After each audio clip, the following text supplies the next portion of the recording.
Hi everybody, happy Wednesday. I'm Teresa McGallicher here with my Wednesday wisdom video for you, and I thought this week I would continue talking about dreams. I did a video 2 weeks ago where I shared my new home in Pennsylvania that my husband and I had dreamed about and constructed and we've been moving into. But today I'm on the road and I'm heading to my second home, our vacation home in North Carolina that I recently purchased.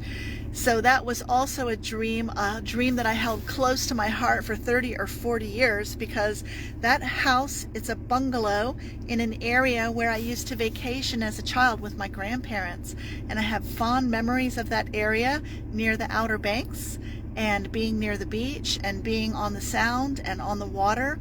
My new house comes with a pier, so I'm very, very excited about the opportunity to go and stay there.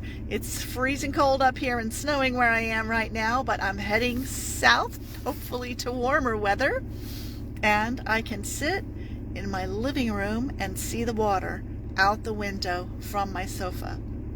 So why am I talking about my houses? Because I want you to know that dreams can come true. If you can conceive a dream and believe a dream, you can manifest a dream here in the world of form. And you might think that this is not aligned with spirituality and A Course in Miracles. But what I've come to know is that it absolutely is, because we are here to be creators. We are not here to be victims. We are not here to struggle or to suffer, but we are here to create, because we were made in the image and likeness of our Creator, who is a powerful, loving, creative, intelligent force, and therefore so are we. So what are you doing with your life? What are you creating? What are you dreaming about? I wanted to expand today a little bit on the meaning of the symbols of dreams. And as I mentioned in my last video, A Course in Miracles says that all our time is spent in dreaming, whether we are asleep or whether we are awake. It's all an illusion. So in 2003, I attended a dream workshop at the Association for Research and Enlightenment in Virginia Beach, which is where I grew up. This is an institution dedicated to the work of Edgar Cayce, who was an American psychic that lived in the last century. If you're not familiar with him, his story is fascinating. And he was able to go into a trance, a hypnotic trance, and from there access the Akashic Records, which is the repository of all knowledge in the universe, past, present, and future. And he was able to answer questions for people. And initially he started doing work to help people with physical illnesses, to heal people from physical problems and sicknesses. But later on, people started asking him all kinds of variety of questions about other subjects besides health. And one of the subjects that he was able to expand upon was the subject of dreams. He gave meanings for different kinds of dream symbols while he was in trance, and that information has been collected by the Association for Research and Enlightenment and is stored in their metaphysical library. They have the largest metaphysical library in the world. So if you ever get a chance to visit the ARE, I strongly encourage it. It's a very interesting place to go. Anyway, I went to a workshop there in 2003 for a week, and I learned how to interpret my dreams and to look up dream symbols and to figure out what my subconscious was trying to tell me. Because every dream that you have at night when you're asleep is a message from your subconscious. And many people believe that they don't dream, but actually we all dream. You simply don't remember your dreams, perhaps. So it's a good practice to keep a journal on your nightstand with a pen or a notepad, so that when you awaken first thing in the morning, if you want to remember your dreams, you can record them right away before you forget what you dreamed about. I started this practice 20 years ago, and I did get a lot of insights about things.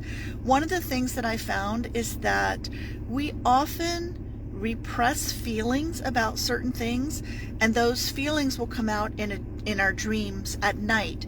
So if you have a dream at night that feels particularly emotional, you're frightened in your dream, or you're upset in your dream, or you're angry in your dream, that's usually because you are feeling those things when you're awake, but you're not allowing yourself to express those kinds of feelings, and they have to go somewhere, so they come out at night while you're dreaming. But here's what I really want to share with you that's so fascinating. Later, maybe 10 years ago, I was in a study group for A Course in Miracles with a woman who had recently purchased a new vehicle. She was very happy with her new car, and a storm came along and a tree fell down on top of her car and crushed it, and she was very distraught about that. So she was sharing this upset with us at our Course in Miracles study group, and someone in the group said, "I wonder what the dream symbol is for a tree falling on a car." Because since all our time is spent in dreaming, both asleep and awake, the things that happen in our waking life are also symbolic. They're also messages from the subconscious, from the universe, from divine intelligence, who's always trying to reach us and get through to us in whatever way it can. So that opened up a whole new world for me of dream interpretation. I started to see my daily waking life as a time of symbolic messages being expressed to me by the divine in the things that were occurring in the world of form. And once I started to think of it like that and say, oh, this car pulled out in front of me, and I wonder what that means as a dream symbol, and what is the universe trying to tell me, then life stopped feeling like such a struggle and so heavy and so difficult, and it started to seem fun. It started to seem more like an adventure. So this is a tool that you can use as well. It gives you some distance from your personal life.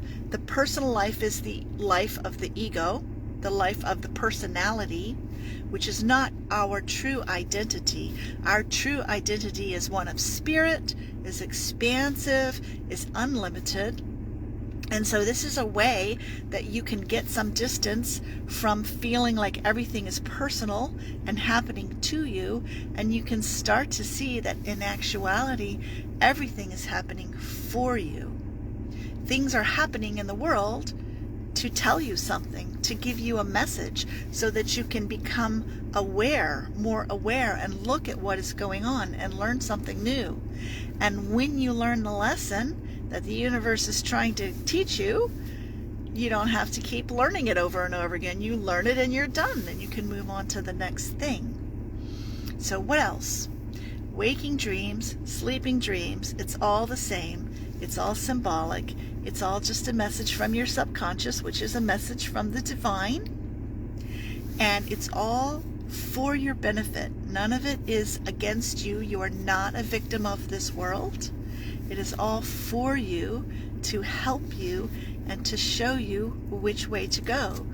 And when you understand that creative power that's at your fingertips, literally you can start to manifest anything. You can create anything in this life, because if the life is just a dream and it's just an illusion and you're making it all up, you can change it.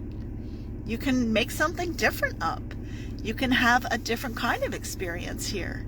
It can go from struggle and suffering to joyful and fun. So I think that's about it for now. I'm heading on my trip, and I'll show up later with some pictures, if you like, of the bungalow on the water. I hope you have a wonderful Wednesday and a wonderful week. Thanks for sharing this time with me. Love you so much. Bye-bye now.